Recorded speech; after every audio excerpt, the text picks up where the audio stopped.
அருமையானவர்களே, நீங்க எப்படி இந்த கதையை சின்ன வயசுல சண்டே கிளாஸ்ல படிச்சீங்களோ எனக்கு தெரியாது. ஆனா இன்னைக்கு கொஞ்சம் வித்தியாசமா கொஞ்சம் சிந்திச்சு பாருங்க.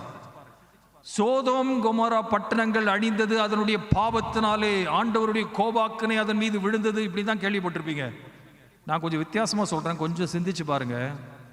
இதுவும் ஒரு உண்மை. சோதோம் கொமோரா பட்டணம் அழிந்ததற்கு காரணம் லோத்து. Because Lot was not able to produce his 10, which was a minimum expectation from the Lord, the land had to be destroyed. இது ஏன் நிலத்தையும் கெடுக்கிறது என்று அந்த காவல்காரன் கேட்டானே, அந்த தோட்டக்காரன், அந்த தோட்டத்துக்கு சொந்தக்காரர் கேட்டாரே, அந்த கேள்விதான். Why does it spoil the land if you are not producing fruit? My dear brother, my dear sister in Christ, கர்த்தருக்குள் பிரியமானவர்களே, நீங்கள் கனி கொடுக்காத வாழ்க்கையை வாழ்ந்து கொண்டிருப்பீர்கள் என்று சொன்னால், ஞாயிற்றுக்கிழமை கிறிஸ்தவனாக, இந்த ஊரில் வெள்ளிக்கிழமை கிறிஸ்தவனாக நீங்கள் வாழ்ந்து கொண்டிருப்பீர்கள் என்று சொன்னால், நிலத்தை கெடுத்துக் கொண்டிருக்கிறீர்கள். ஒருவேளை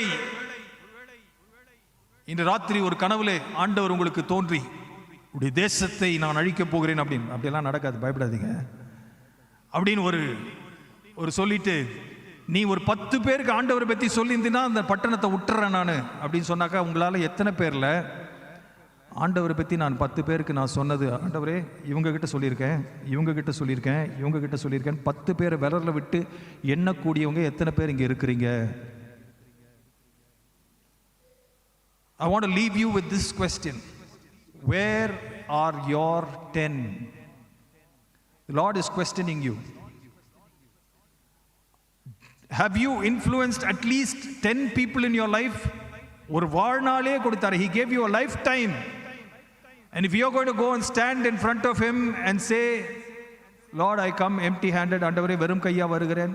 இந்த பக்தன் பாடினானே, வாழ்நாளெல்லாம் வீணாளாக சென்று போயிற்றே ஐயோ, மோசம் போனேன் வேட்ட நன்மை அழுதாலும் வருமோ, ஆத்மா ஒன்றும் ரட்சிக்காமல் வெட்கத்தோடே ஆண்டவா வேறும் கையனாக உம்மை கண்டு கொள்ளலாகுமோ? வெறும் கையாய் அவரை நாம் காணப்போகிறோமா?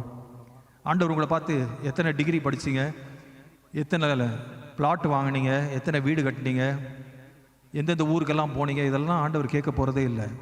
எனக்காக எத்தனை ஆத்துமாக்களை நீ சேகரித்தாய், இந்த ஆலயத்துக்குள்ளே எத்தனை பேரை நீ கொண்டு வந்திருக்கிறேன்னு சொல்லி ஆண்டவர் உங்களிடத்தில் கேட்டால் ஒரு கேள்வி, எத்தனை பேர் தைரியமா, ஆண்டவரே நான் ஒரு 10 அவிசுவாசிகளுக்கு ஆண்டவரை பற்றி சொல்லி ஏனோதானோ என்று வாழ்ந்து கொண்டிருக்கிற கிறிஸ்தவர்களை நான் சபைக்கு அழைத்து வந்து அவர்களை பக்தியின் பாதையிலே நான் நடத்தி கொண்டிருக்கிறேன்.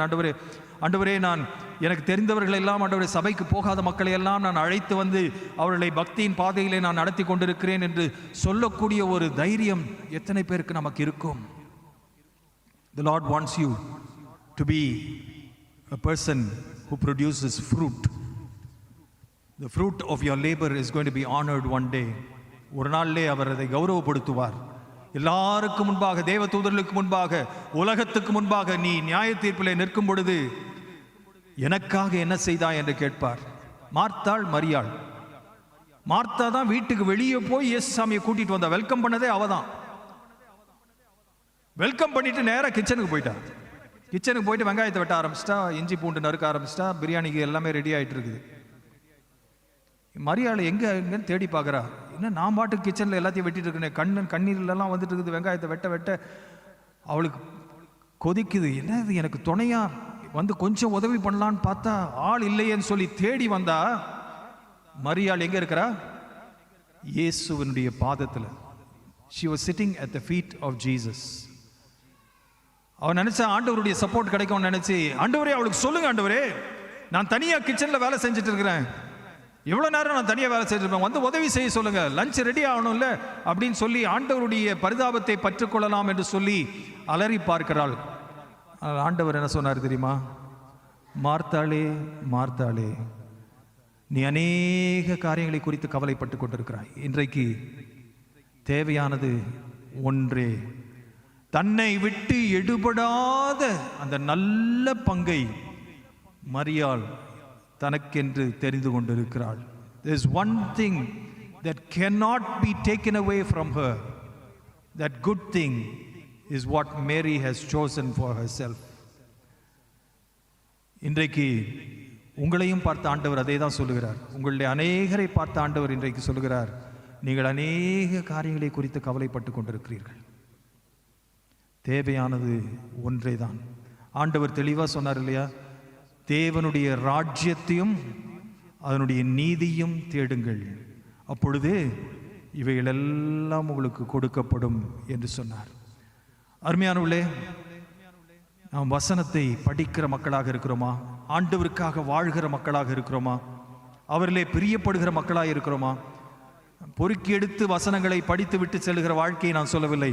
வசனத்தின் மீது பிரியம் இருக்கிற மக்கள் எத்தனை பேராக நாம் இருக்கிறோம்? இன்றைக்கு ஒரு ரகம் மக்களே உருவாகி கொண்டிருக்கிறார்கள். there is a breed of Christians, cream biscuit Christians ன்னு சொல்லுவாங்க. கேள்விப்பட்டிருக்கீங்களா? கேள்விப்பட்டது இல்லையா? கேள்விப்பட்டிருக்கிறதுக்கு வாய்ப்பு இல்லை, ஏன்னா அந்த பேரை வச்சதே நான் தான். என்னென்னா வேற ஒன்றும் இல்லை, இந்த சின்ன பிள்ளைங்க கிட்ட க்ரீம் பிஸ்கெட்டை கொடுத்துட்டு நீங்கள் அதுங்க எப்படி சாப்பிடுதுங்கன்னு பாருங்களேன். இந்த 2 வயசுக்குள்ளே இருக்கிற பிள்ளைங்களுக்கு அந்த பிஸ்கெட்டை கொடுத்த உடனே அந்த க்ரீம் எல்லாத்தையும் நக்கிட்டு பிச்சுட்டு, முதல்ல க்ரீம் எல்லாத்தையும் நக்கிட்டு அந்த பிஸ்கெட்டை தூக்கி விசிறி அடிச்சுட்டு போயிடுது. நம்ம கொடுத்ததுக்கு அந்த க்ரீமை போட்டதுக்கு காரணமே அந்த பிஸ்கெட்டை சாப்பிடணுன்றதுக்காக க்ரீமை போட்டோம். அநேக கிறிஸ்தவர்கள் இன்றைக்கு பைபிள் அப்படி தான் படிக்கிறாங்க. தங்களுக்கு விருப்பமான வசனங்கள், கர்த்தர் உன்னை ஆசீர்வதிப்பார், இன்று முதல் உன்னை ஆசீர்வதிப்பார்னா ஒரு ரெட் கலர் பேனா வச்சு அது கோடு போட்டு வச்சுக்கிறது. அதுக்குன்னே ஃப்ளாரசன்ட் இங்க் எல்லாம் இருக்குது, அதெல்லாம் ஏஎல்எஸ்லாம் விற்பாங்க.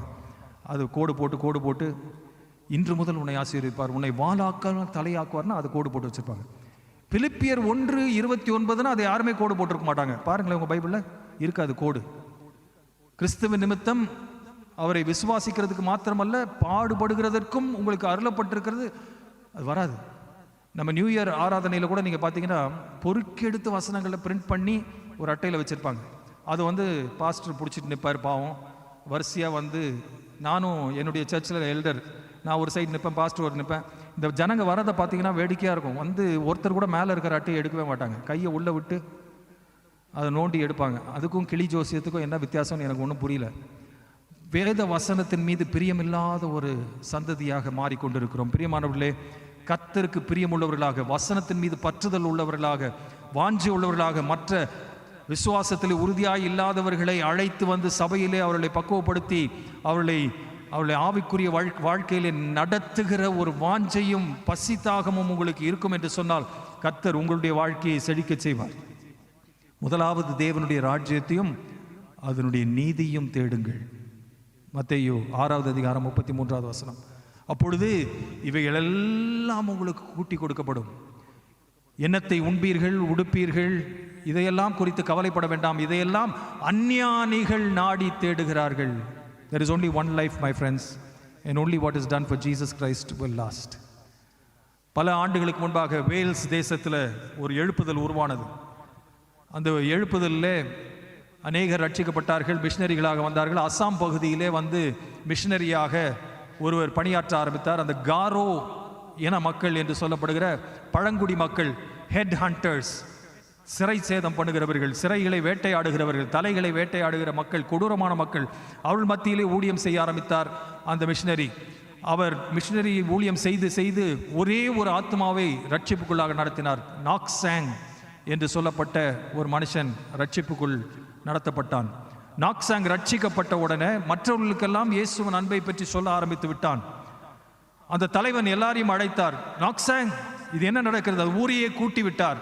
மேடையிலே நாக்சாங்கை அழைத்து நிறுத்தி, இது என்ன விசுவாசம், இது என்ன நம்பிக்கை, இது நமக்கு விரோதமானது, இதை விட்டு விடவில்லை என்று சொன்னால் உன்னுடைய பிள்ளைகளை நான் கொன்று விடுவேன் என்று சொன்னார்.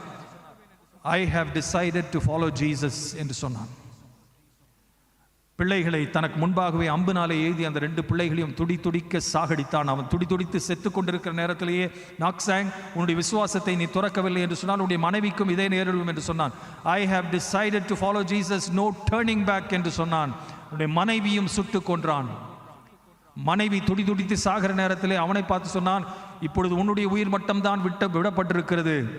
நீ இந்த இயேசுவை நிராகரித்தால் மறுதளித்து விடுவீர் என்று சொன்னால் உன்னுடைய உயிரை நான் விட்டுவிடுகிறேன் என்று மிரட்டி பார்த்தான். அவன் சொன்னான், though none may join me, still I will follow. I have decided to follow Jesus என்று சொல்லி அங்கே நின்று கொண்டிருக்கும் பொழுது அவனையும் சுட்டு சாகடித்தான். குடும்பமே அழிந்து போனது. துடித்து அத்தனை பேரும் செத்து கொண்டிருக்கிற நேரத்தில் இந்த தலைவனுக்கு பைத்தியம் பிடித்தது போல ஆகிவிட்டது. சில நாட்கள் பைத்தியக்காரனை போல சுற்றி திரிந்தான். என்ன நடந்ததோ தெரியவில்லை. அவனுக்கு கடைசியில் அவன் எப்படியோ தன்னுடைய சுயநிலைக்கு வந்தான். வந்து அந்த கூட்டத்தை மீண்டுமாக கூட்டினான். அத்தனை பேரையும் கூட்டி சொன்னான், இது என்ன விதமான விசுவாசம் என்று எனக்கு புரியவில்லை, இது என்ன விதமான நம்பிக்கை என்று எனக்கு புரியவில்லை.